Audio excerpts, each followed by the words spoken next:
mukhang may magbabalik na naman ng kulungan, Ayan na. matapos nga magsampa ng asawa ni Vice President Sara na si Attorney Mans Carpio. Kina Jinky Luistro versus Sandanya, Leila de Lima, Bangko Sentral ng Pilipinas at ang Executive Director na Ayan at sa mga na. criminal case na ito, no?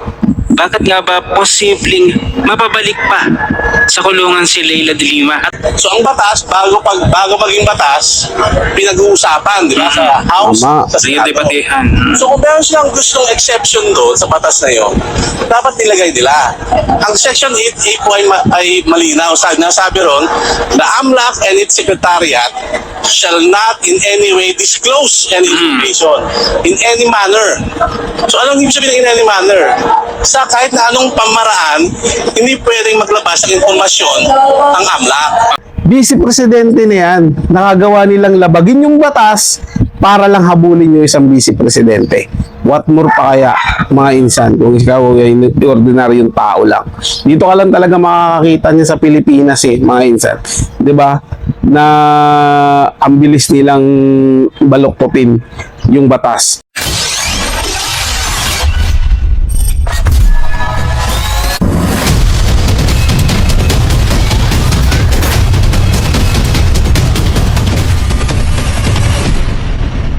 So, ito na nga mga insan, reaction insan po, nagbabalik po tayo at maganda pag-uusapan natin na ito, no, dahil ang husay talaga ni VP Sara mag-isip mga insan. Nakagawa talaga siya ng trap para sa mga umano sa kanya, yung mga kumakalaban sa kanya. Lalo na to, si De Lima, mukhang magbabalik kulungan to si Leila de Lima dahil sa ginawang patibong ni VP Sara Duterte. So, sa totoo lang mga insan, di talaga ako bumibilib dyan sa house hearing nila mga clown Kasi, biruin mo, sila-sila din yan, yung mga nagpakana ng mga yan dyan sa house hearing nila. Puro yan may tinatagong galit sa mga Duterte. At ayaw talaga nilang bumalik sa pwesto ang mga Duterte dahil pag nagkataon, mauubos talaga sila. Mawawala sila sa sirkulasyon ng politika. Kaya yun ang pilit nilang hinaharangan. At kahit below the belt na ang masasabi nila, basta sasagasaan nila si VP Sara Duterte, ma-destroy, masira ang pangalan ng mga Duterte, walang problema sa kanila yan mga insan. So simulan na natin ang ating reaction mga insan. Eto na, panoorin na natin to. Galing nga pala to sa channel ni Robin Sweet. Siyempre idol natin yan mga insan dito tayo gagawa ng reaction video. so mukhang may magbabalik na naman ng kulungan, Ayan na. matapos nga magsampa ng asawa ni Vice President Sara na si Attorney Mans Carpio. Kina Jinky Luistro versus Sandanya, Leila de Lima, Bangko Sentral ng Pilipinas at ang Executive Director na Ayan at sa mga na. criminal case na ito, no? Bakit nga ba posibleng mapabalik pa sa kulungan si Leila de Lima at ang iba pa niyang kasamahang mga kongresista at iba pa? Okay, ang pinahito namin ay isang criminal case po dahil sa paglabag ng Section 8A, RA 9160 na namin diyan ng RA 11521. Ang sinasabi po sa batas ay bawal po na isiwalat ng AMLAC kahit anong informasyon na nalakap nila sa mga bangko. So yun po yung sinasandigan namin, yung Section 8A po ng RA 9160.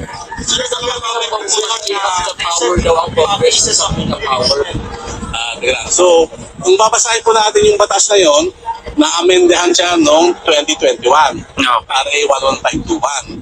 Namendahan ng RA 9160. 2021 po, yung batas na yan, pinatupad po ng Kongreso. Okay. So ang batas, bago maging batas, pinag-uusapan, di ba? Sa House, Tama. sa Senado. debatehan. So kung meron silang gustong exception doon sa batas na yon, dapat nilagay nila. Ang Section 8A po ay malinaw. Nasabi ron, the AMLAC and its secretariat shall not in any way disclose any information in any manner.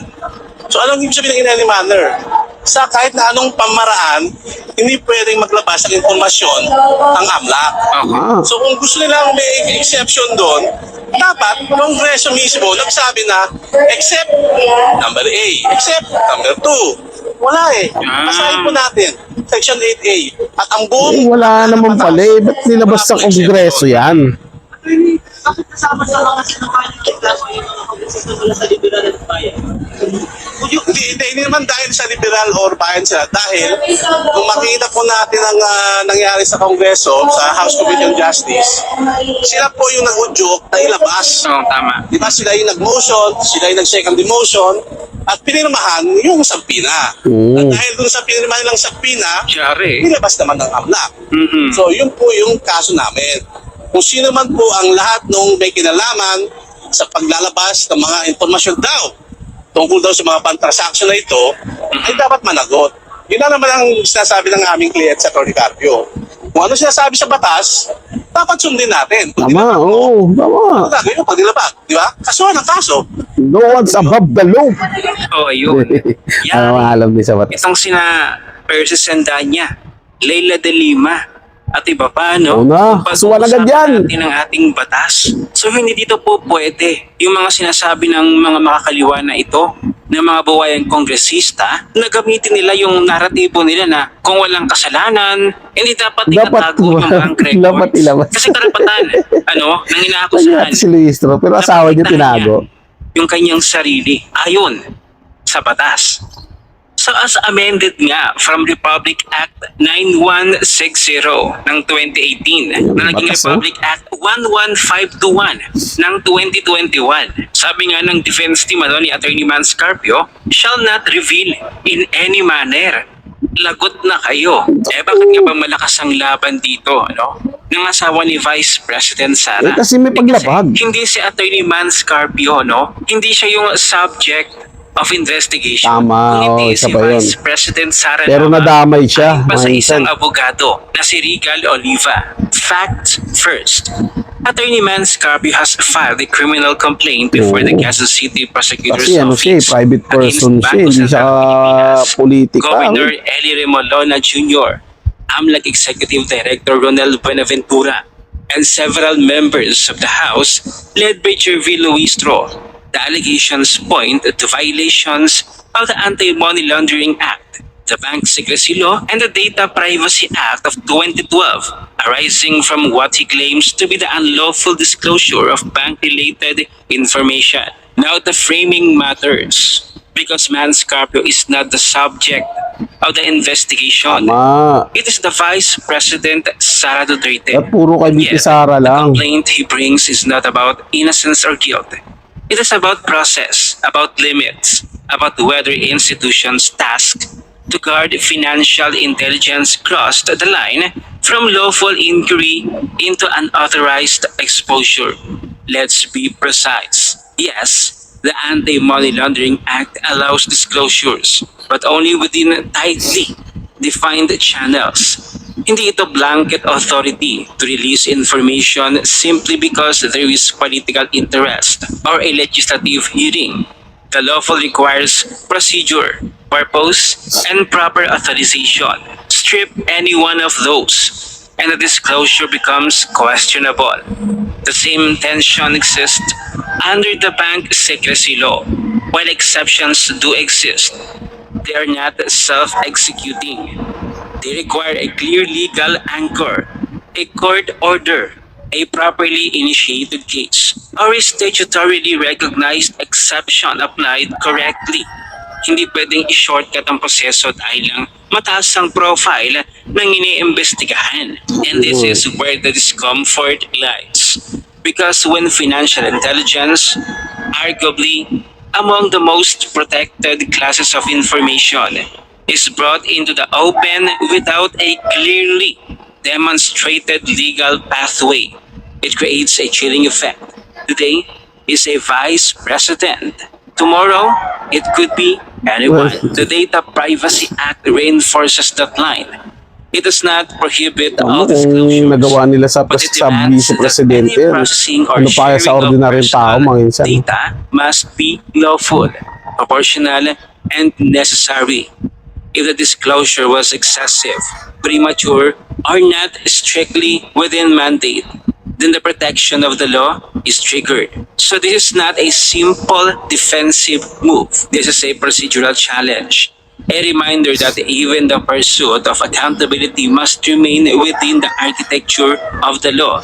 Because here's the uncomfortable truth. You can investigate Sara Duterte. You can scrutinize every peso, every transaction, every trail. But you cannot do it by breaking the very laws meant to govern that investigation. Otherwise, the evidence you build becomes vulnerable, and the case you think you are strengthening begins to weaken from within. So ibig sabihin nito si Vice President Sara ay Vice President na ikalawang pinakamataas na posisyon sa Pilipinas. Tama. Pero nagagawa ng mga kongresista na ito na lumabag sa ating batas, which is Yan yung mga insan eh. 'Di ba? Vice Presidente na yan. Nakagawa nilang labagin yung batas para lang habulin yung isang Vice Presidente. What more pa kaya, mga insan, kung ikaw ay ordinaryong tao lang. Dito ka lang talaga makakakita niya sa Pilipinas mga insan. 'Di ba? Na ang bilis nilang baloktotin yung batas. Ang bilis nilang manipulahin ng batas, lalo na kapag ikaw nandiyan sa pwesto, nandiyan ka sa katungkulan, wala silang pakialam diyan sa pinapatupad na batas. Basta yung gusto nila, masunod lang. Sige, ilabas nyo to kahit alam nilang mali na, babalikuin nila yung kamalian na yan. Dahil gusto nila, masunod talaga yung kagustuhan nila na, hindi, anuhin natin yan. Kailangan natin, siilin. Kailangan natin habulin si VP Sara Duterte. Wala tayong pakialam kung mabali natin yung batas na matagal nang umaandar. Basta ang mahalaga, ito, yung gusto natin, magawa natin. Ganun lang yung mga insan 'Di ba? Kaso nga lang kahit anong gawin nila wala pa rin talaga. Di pa rin talaga nila kinakaya si VP Sara Duterte. And yet, sila lang din mababalikan doon sa kalokohan nila. Sila lang din yung madidemanda dahil sa pagdamay nila sa asawa ni VP Sara Duterte. Na kung tutusin, labas naman yan sa kaso na ginagawa nila Dahil may sariling ang buhay yan outside sa politika. Hindi nga yan nakikialam kahit anong gawin nila sa asawa niya, di ba? Distansya lang bilang asawa dahil siyempre politika naman yan, iba naman yung tayo, di ba? Pero sila mga ulupong kasi mga insan naturingan pa naman ng mga mambabatas lumalabag sa batas. Sila yung gumagawa ng batas, sila yung lumalabag sa batas. Ano ba naman yan? Bank records na walang court order, walang pahintulot, nagagawa nila ito, lalo pa sa ating Vice President Sara, ang mag-open ng mga bank accounts, ng mga bank records, transactions na walang pahintulot. So, pwede nila itong gawin sa atin. Sa atin Sa ating mga mismo. ordinaryong Ordinaryong Pilipino. tao. Which is, nakakatakot. Di ba? Kasi sino ba naman tayo na, halimbawa, buksan nila yung bank accounts natin na ordinaryong Pilipino. Wala tayong magagawa. Wala. Huwagad nila yung gusto nila. Na mag-handle. Diba? Kung sakaling magsampa rin tayo ng kaso, wala. Wala tayong magagawa. Sila, meron. Kahit labagin nila o lumabag sila sa batas, maaari Bali nilang nila yung buksan batas. Dahil sila ang naman bank daw accounts gumagawa ng ng ordinaryong batas Pilipino. Kaya sila Which is masusunod. nakakatakot. Kapal Si books Vice kasi mga President kongresista Sara lang na to. naman, yung subject ng investigasyon na ito. So dapat, Vice President Sara lamang. Kasi pati yung privacy ng asawa na si Atty. Mans Oo, nadadali, nadadamay. Sa naratibo na naman ng mga pinglawan, ng mga realista. Di totoo nga. Yung mahigit 6 billion Totoo nga. transactions. Kailan talaga sasabihin ng mga yan? Dinideny. Mga Kung sabihin antay yan natin na hindi nila i-deny. Hello, 20 years ba naman? Sa loob ng 20 years na transaction, hindi pa aabot ng billion yan? Simula Kaya nga 2005. Ang asawa ni Vice President Sara, may law firm, Law abogado, firm, may trabaho, mga yan, businesses may ang mag-asawa. pinagkakitaan. At ito pa yung pinagpasihan nila Atty. Mans Yung mga Carpio. business din. Publicizing bank records without a court order or clear judicial consensus carries significant risk, criminal liability. Unauthorized disclosure of bank deposits is a crime punishable by up to 5 years of imprisonment. So delikado dito, si Leila de Lima. Nakulong ka na, nakalaya ka, Balikulungan ka. posible ka ulit bumalik sa kulungan. Dahil Para ka lang kasi yung nagbakasyon sa pagpapabibo, sa Marcos administration, hindi mo alam, ginagamit ka ng administrasyong ito para lang babagsakin si Vice President Sara at Tama, mga tama. Duterte. Pero kalaunan, kapag tapos nang ikaw pakilaban, Lalaglag ka rin yan. At ng iba mo pang kasamahan ng mga makakaliwa at binglawan, itatapon ka din ng Tama. administrasyon na ito. Tama. So ano ba sa palagay ninyo? Posible kaya na makabalik ulit sa kulungan si Leila de Lima at ang iba pa niyang kasamahan ng mga kongresista? Oo, naniniwala ako dyan mga insan. Talagang magbabalik yan si Laila de Lima sa pinanggalingan niyang kulungan. At mananagot din yung mga kongresista na yan. Basta matuloy lang yung kaso ni ni Sir Carpio, no, asawa ni BP Sara. Ano ba ang pangalan ng Mars Carpio, mga ganun. Hindi ko kasi hirap magbigkasin medyo Bisaya tayo. Kaya lisod ba? Lisod ang mga salita. Pero abangan natin yan mga insan. Sana umusad yan at gawin talaga ng asawa ni BP Sara Duterte.